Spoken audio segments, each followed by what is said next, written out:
Continuando a esta hora, el diputado Jaime Mario Trovo.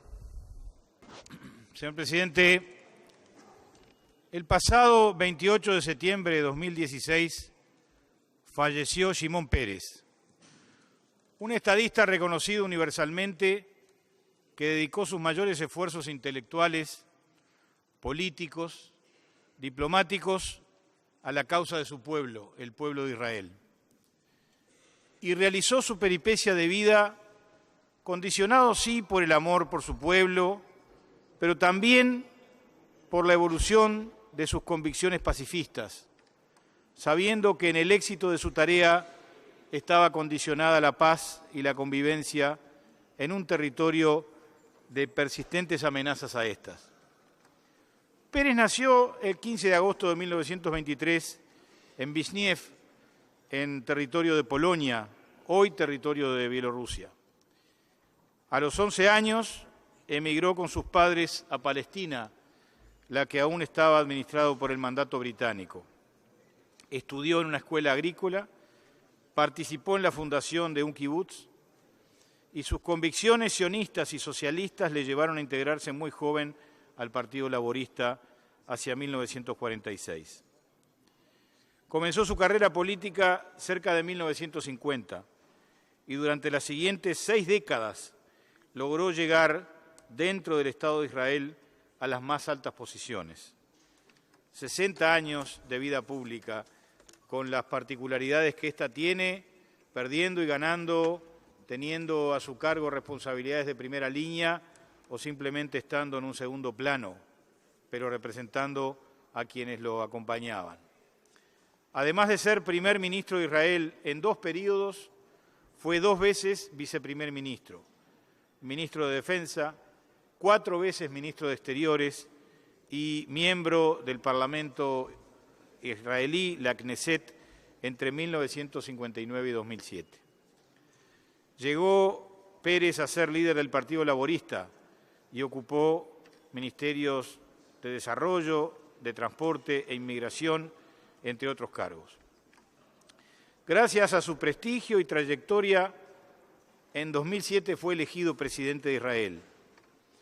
Un cargo sin duda alguna ceremonial en el que estuvo durante 7 años, pero un cargo con el que Israel, su patria, le reconoció su larga vida política y su actitud en el sentido de cuidar el territorio que la historia les había asignado.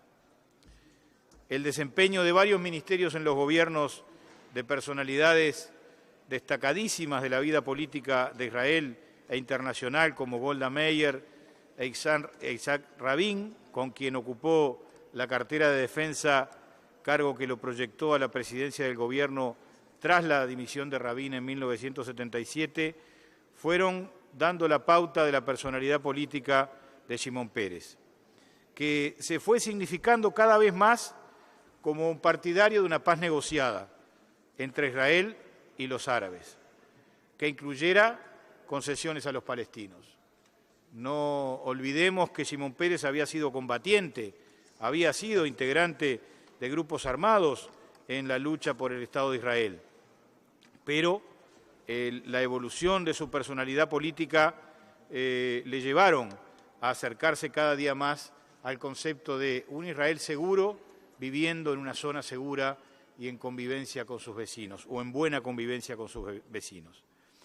Las posturas de Shimon Peres en algún momento le causaron daño a sus posiciones políticas y en 1990 se registra una ruptura de la coalición de gobierno que él integraba precisamente por ese camino que iniciaba o que, digamos, realizaba conjuntamente con otras personalidades, como es el caso de Isaac Rabin, hacia una paz que asegurara al Estado de Israel una buena convivencia. En esa ocasión, los laboristas recuperaron el poder en solitario al ganar las elecciones de 1992, pero en ese momento el líder máximo era Isaac Rabin, apoyándose en Peres desde un segundo plano.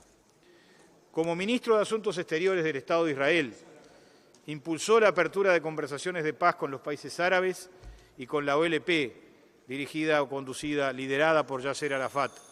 Estas, y termino, presidente, culminaron con los acuerdos de Oslo en 1993 y un año después, Arafat, Rabin y el propio Peres compartieron el Premio Nobel de la Paz.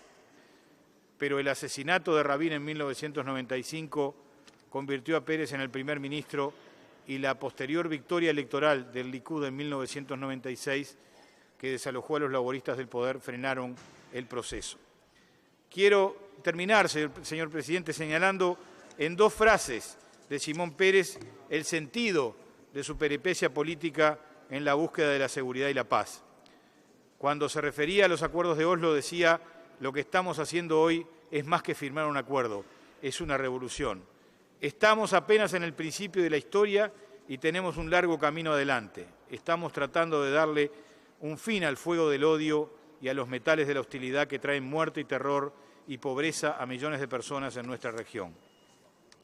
Shimon Peres, que en 2007, a la edad de 84 años, fue elegido, como decía, como presidente del Estado de Israel, era visto en estos últimos tiempos como un abuelo de la nación y en ese tiempo disfrutó finalmente el reconocimiento popular que se le escapaba al principio de su carrera.